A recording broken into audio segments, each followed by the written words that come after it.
Hello friends, आज हम एक ऐसी होम्योपैथिक पर्सनालिटी के बारे में चर्चा करेंगे जो शायद सभी की पसंद है। संसारी रूप से हम ऐसे व्यक्तियों को हमेशा अपने आसपास रखना चाहेंगे। 1 मिनट के लिए ध्यान करते हैं भीष्म पितामह की पर्सनालिटी का। वे बहुत गुणवान थे, समर्थ थे, बलशाली थे, ज्ञानी थे, लेकिन फिर भी कभी राजा बनने की इच्छा नहीं रखी। तो क्या आप बता सकते हैं कि भीष्म पितामह की पर्सनालिटी की सबसे खास बात क्या है?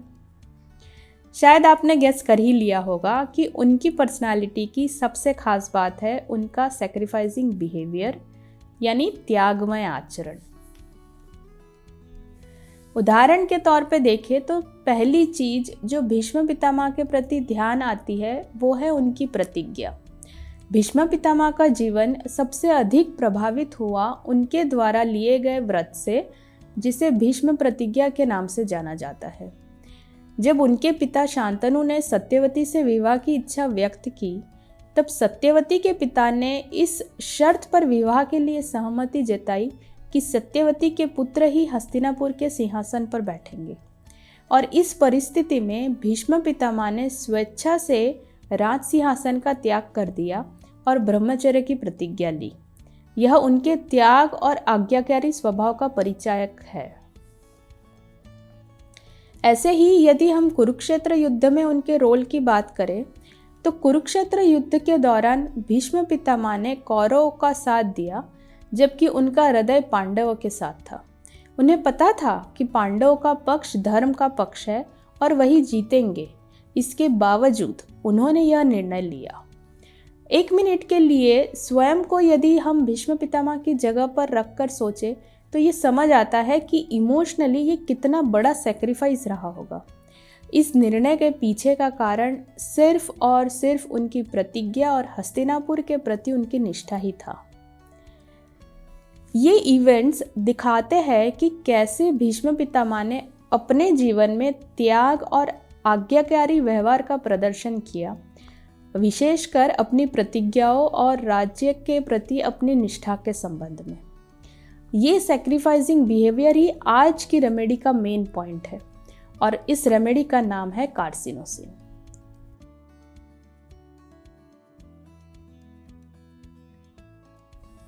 विजुअल डिजाइनर्स के नए वीडियो में मैं डॉक्टर डिम्पल दलाल आपका स्वागत करती हूँ। तो चलिए शुरू करते हैं कार्सिनोसिन पे हमारा आज का डिस्कशन। आपने अपने जीवन में ऐसे बच्चे देखे होंगे जो बहुत ही ओबीडियंट होते हैं, जो अपने पेरेंट्स की हर बात मानते हैं, अपने भाई या बहन का ध्यान बहुत अच्छे से रखते हैं, कभी भी खुद के लिए कुछ नहीं मांगते और ना ही शिकायत करते हैं। वे सबकी बहुत मदद करते हैं। वे खुद से ज़्यादा दूसरों के बारे में सोचते हैं और दूसरों को जो अच्छा लगे वही करने की कोशिश करते हैं। ये बच्चे कभी भी अपनी इंडिविजुअलिटी व्यक्त नहीं कर पाते। वे बहुत ही इंट्रोवर्ट होते हैं। वे इंटेलिजेंट होते हैं और कुछ भी सीखना हो तो बहुत जल्दी सीख जाते हैं।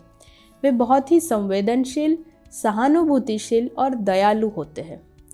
इन सारी क्वालिटीज़ के बारे में थोड़ा डीपली सोचे तो ये समझ आता है कि कार्सिनोसिन बच्चे कम उम्र से ही बहुत जिम्मेदार हो जाते हैं। अपनी जिम्मेदारी समझते हुए वे अपने हर काम में परफेक्शन लाने की कोशिश करते हैं। अपने हर काम को वे बहुत ही व्यवस्थित तरीके से करते हैं, जैसे कि वे खुद साफ सुथरे रहते हैं, अपने कमरे को भी हमेशा साफ सुथरा रखते हैं, अपने खिलौनों को वे ऑर्गेनाइज तरीके से रखते हैं, यानी कि वे बहुत ही फास्टिडियस होते हैं। एक और प्रॉपर्टी है कि वे बहुत आर्टिस्टिक होते हैं।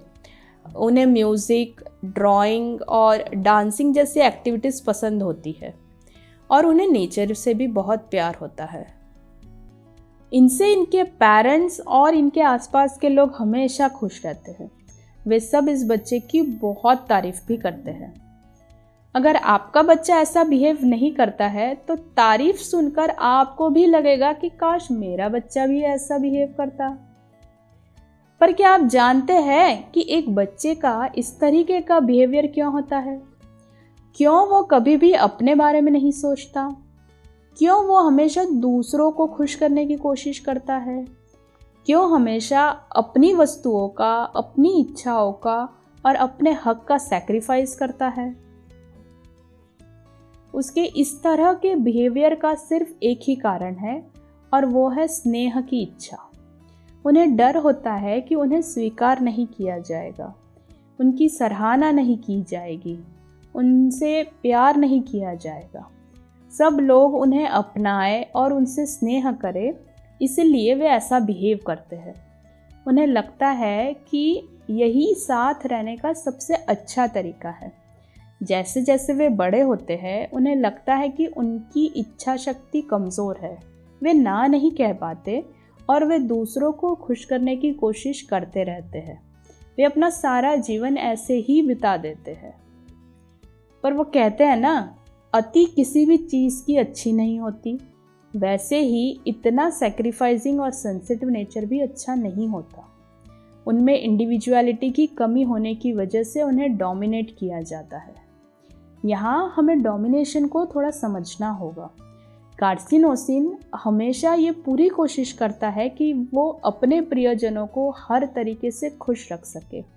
इस एफर्ट में वो अपने उस प्रियजन को अपना मास्टर मान लेता है।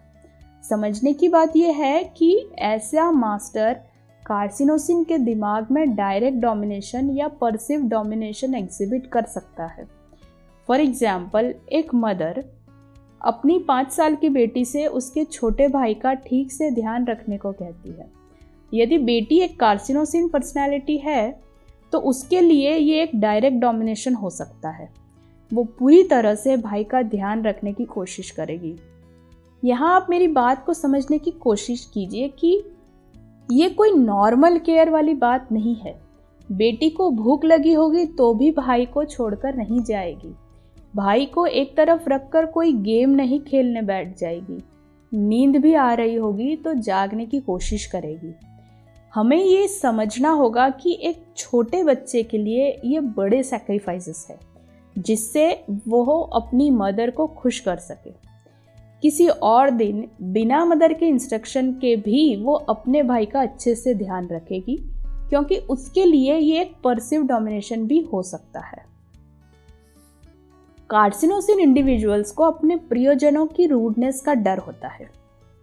क्योंकि वे रिटेलिएट नहीं कर पाते, वे दुनिया के एग्रेसिवनेस को फेस नहीं कर पाते। इन लोगों में कॉन्फिडेंस भी कम होता है।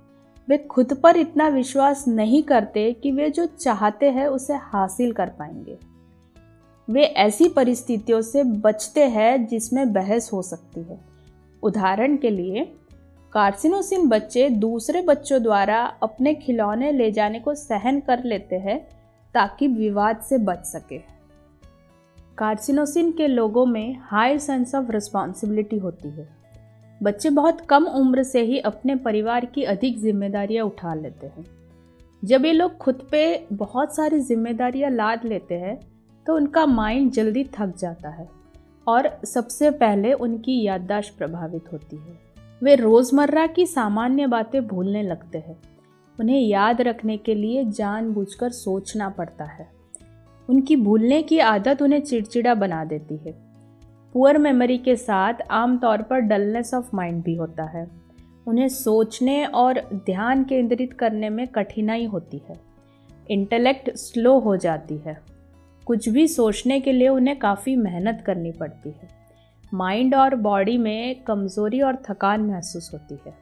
व्यक्ति उदास और एब्सेंट माइंडेड हो जाता है। व्यक्ति कुछ भी समझ नहीं पाता।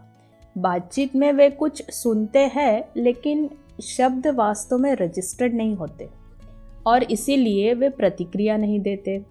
इसी वजह से उन्हें बातचीत करना पसंद नहीं होता है। ये कमज़ोरी और थकान थोड़ी नींद के बाद चली जाती है, लेकिन इसे काम करके भी उतारा जा सकता है। कार्सिनोसिन के लोग बहुत ही सिंपैथेटिक और कंपैशनेट होते हैं।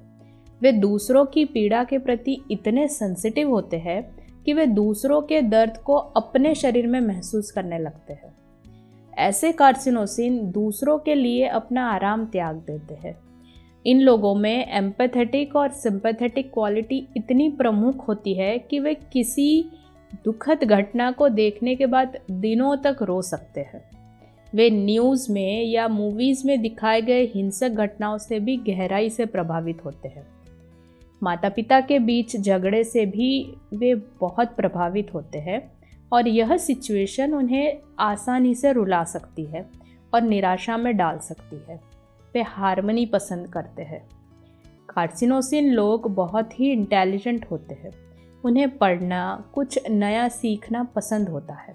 वे बहुत समझदार और बुद्धिमान लोग होते हैं, लेकिन फिर भी वे अपने हक के लिए नहीं बोल पाते, चाहे वे कितने भी सही क्यों ना हो।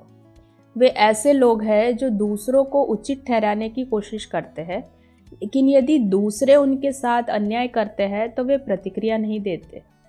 हार्मनी की चाह रखना, सही पक्ष होने पर भी किसी से ना लड़ना, कॉन्फिडेंस ना एग्जिबिट करना, ऐसे बिहेवियर को भी हम उनके सैक्रिफाइसिंग बिहेवियर के साथ जोड़ सकते हैं जिससे वे दूसरों को प्लीज करते हैं। तो इस वीडियो में हमने कार्सिनोसिन इंडिविजुअल्स के बेसिक बिहेवियर की बात की, जैसे कि pleasing others, sacrificing behaviour, sense of being dominated, high sense of responsibility, harmony desire, lack of confidence, sympathetic and compassionate behaviour etcetera. क्या आप भीष्म पितामह के लाइफ इवेंट से कार्सिनोसिन बिहेवियर को रिलेट कर सकते हैं? कमेंट्स में अपने एग्जाम्पल और एनालॉजीज ज़रूर बताएं। जाने से पहले एक आखिरी इंटरेस्टिंग बात, क्या आप जानते हैं कार्सिनोसिन पर्सनालिटी का एक और टाइप है जो इस वीडियो में बताए गए पर्सनालिटी से बिल्कुल अपोजिट बिहेव करता है। एक ही पर्सनालिटी में ऐसे दो अपोजिट बिहेवियर मिलना अपने आप में एक अजूबा है। अपने अगले वीडियो में हम बात करेंगे कार्सिनोसिन के डिसीज स्टेट की और समझेंगे इसकी सेकेंड टाइप एनिमल मूवी में रणबीर कपूर द्वारा प्ले किए गए रणविजय के कैरेक्टर से। यदि आपको ये वीडियो पसंद आया हो तो प्लीज़ इसे लाइक और शेयर करना ना भूलें। अगर आपने अभी तक हमारे चैनल को सब्सक्राइब नहीं किया है तो please do so now. Comment करके अपने फीडबैक ज़रूर दीजिएगा। Thanks for watching, bye.